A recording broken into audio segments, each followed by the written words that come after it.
ఇవాళ యువకులకున్న పెద్ద సమస్య అంగస్తంభన సమస్య. ఇది ఎందుకు వస్తుంది అంటే వీళ్ళకి తెలిసి తెలియని వయసులో 13-14 ఏళ్ళప్పుడు మెచ్యూరిటీ సిగ్నల్స్ రాగానే చేతిలో ఏముంటుంది, స్మార్ట్ ఫోన్ ఒకటి ఉంటుంది. అలాగే బయట జంక్ ఫుడ్స్ ఉంటాయి, నూడిల్స్ తిందాం, బేకరీకి వెళ్ళి అవి తిందాం, ఇవి తిందాం, అదొక ఫ్యాషన్ అయిపోతుంది. అలాగే మెయిన్ ఏంటంటే స్మార్ట్ ఫోన్, దానిలో పోర్న్ సైట్లు, బూతు వీడియోలు చూడటానికి బాగా అలవాటు పడిపోతున్నారు. కొద్ది ఖాళీ దొరికితే బూతు వీడియోలు చూడటమే, అలా తయారైపోయారు. అలా తయారైనప్పుడు బూతు వీడియోలు చూస్తున్నప్పుడు వయసు ఊరుకుంటుందా, అంగస్తంభన కలుగుతుంది. దీన్ని ఏం చేస్తున్నారు, హస్తప్రయోగం చేస్తున్నారు. హెచ్పి అంటారు జనరల్గా బయట.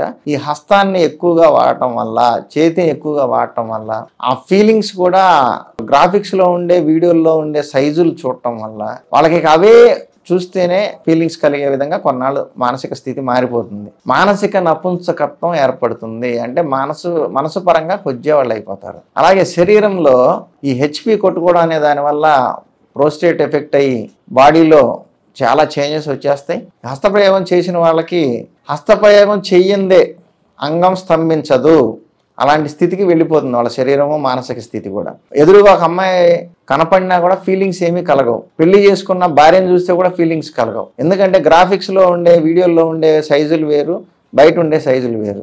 వాళ్ళకి ఏం ఫీలింగ్స్ కనిపించవు. దానివల్ల వాళ్ళకి అంగస్తంభన కలగదు. వీడు పోర్న్ సైట్లు చూసుకొని హస్తప్రయోగం చేసుకొని మళ్ళీ భార్య దగ్గరికి వెళ్ళాలి. అది ఎక్కువసేపు నిలబడదు. అంగస్తంభన చేస్తే 5 సెకండ్లు కూడా నిలబడదు. ఇలాంటి చెడు తెచ్చుకుంటున్న కారణం, మెయిన్ కారణం జంక్ ఫుడ్స్. ఇంకా ముఖ్యంగా చెప్పుకోవాలంటే పోర్న్ సైట్లు చూసి హస్తప్రయోగం చేయటం.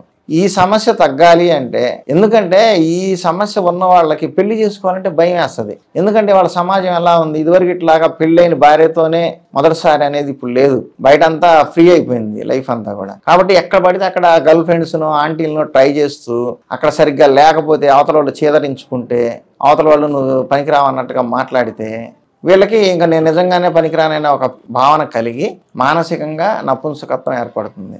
నేను పెళ్లి చేసుకుంటే భార్యను తృప్తిపరచలేనేమో, రేపు పరువు పోయిద్దేమో, అది నన్ను చీకొట్టి వెళ్ళిపోయిందంటే మా కుటుంబం పరువు పోయిద్దని భయపడి ఆ ఫిట్నెస్, ఫిజికల్ ఫిట్నెస్, లైంగికంగా అంటే ఈ సెక్సువల్గా కావాల్సిన సామర్థ్యం లేకపోవటం వల్ల వాళ్ళు ఆ బాధ పడుతూ పెళ్ళిళ్ళకి దూరంగా ఉంటూ నేను ఆ కోర్సు నేర్చుకుంటున్నా, ఈ కోర్సు నేర్చుకుంటున్నానని ఇంటికి దూరంగా ఉండటం, లేదు జాబ్ ఏదో ఒకటి చూసుకొని వేరే ఊర్లో జాబ్స్ సెలెక్ట్ చేసుకోవటం. వీడు సొంత ఊర్లో జాబ్ ఉన్నా కూడా సెలెక్ట్ చేసుకోడు. ఆ టైంలో వేరే ఎక్కడో దూరంగా ఉన్న జాబ్ సెలెక్ట్ చేసుకొని అక్కడికి వెళ్ళి జాబ్ చేసుకుంటుంటారు. ఎందుకంటే దగ్గరలో ఉంటే పెళ్లి చేసుకోమని తల్లిదండ్రులు పోరతారేమోనని. ఇలా నా దగ్గరికి 37 ఇయర్స్ వచ్చిన వాళ్ళు కూడా పెళ్లి చేసుకోకుండా దాటేసుకుంటుంటే తండ్రి తీసుకొచ్చిన కేసులు మొన్న కూడా ఒకళ్ళు తీసుకొచ్చారు. తండ్రి తీసుకొచ్చాడు 29 ఏళ్ళు అంట. అంతకుముందు ఒక 37 ఏళ్ళు ఆ కుర్రోడికి. ఇలా మొన్నకైతే ఒక అమ్మాయి తీసుకొచ్చింది, వాళ్ళ తమ్ముడికి ఈ సమస్య ఉంది, వాడు పెళ్లి చేసుకోమంటే చేసుకొని అంటున్నాడండి అని. ఇలాంటి సమస్య ఎందుకు ఉందంటే ఎవరితో చర్చించుకోలేరు. పక్కన వాళ్ళకి, ఫ్యామిలీ మెంబర్స్ కానీ చెప్పలేరు, ఫ్రెండ్కి అసలు చెప్పలేరు ఎక్కడ నవ్వుతారు అని. ఇలాంటి సమస్యలు బాగా ఉండి పెళ్లి చేసుకోవడానికి భయపడుతున్న వాళ్ళు ఎవరు భయపడకండి. ఈ సమస్య పరిష్కారం ఒకటే, పోర్న్ సైట్లు చూడటం మానేయండి, హస్తప్రయోగం చేయటం మానేయండి, మంచి ఆహారం తీసుకోండి, బలమైన ఆహారము, ఎక్సర్సైజులు చేయండి. మానసికంగా వచ్చిన మీ మానసిక నపుంసకత్వాన్ని తగ్గించుకోవడానికి ఒకటే ఒక పరిష్కారం, మెడిటేషన్. బాగా ధ్యానం చేయండి, ఒక కాన్సంట్రేషన్ పెట్టుకోండి, ఒక పాయింట్ ధ్యానం చేయండి. మీకు నచ్చిన దేవుడి మంత్రం ధ్యానం చేయండి. రోజు పొద్దున సాయంత్రం మినిమం 1/2 గంట కూర్చుంటే కొన్నాళ్ళు సిట్టింగ్ అలవాటు అవుతుంది.